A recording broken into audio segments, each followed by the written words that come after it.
It's known as the divine right of kings, and it's been around for a very long time. It's the concept that kings have used to claim their sovereignty directly from God, and that they are subject to no earthly authority.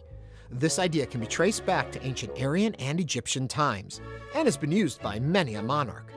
Some even trace their ancestries back to the gods of their time to help strengthen their claim on this divine right. But the idea is also present in the Bible, Romans chapter 13 to be exact.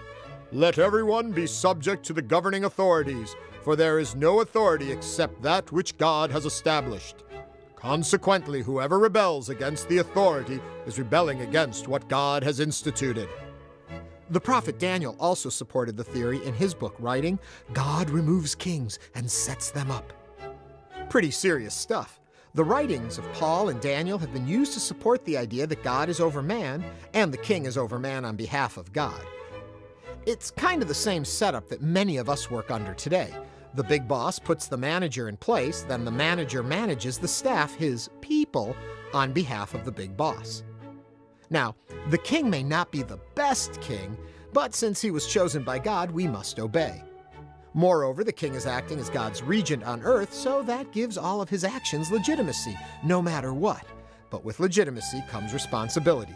The king is supposed to follow God's law and carry out God's justice.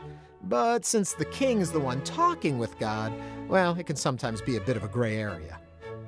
In the English-speaking world, it was under the reign of King James I, aka James VI of Scotland, that the theory first took hold. Over in France, Louis XIV was also pretty fond of it. I mean, if you were king, why wouldn't you be? The theory of divine right justified the king's absolute authority in both political and spiritual matters. But the 18th century revolutions in America and France kind of took the steam out of the concept, and it largely faded into the history books. But even today, the term, by the grace of God, is still part of the ruling British monarch's current title, just so all you non-kings know that God still endorses their reign.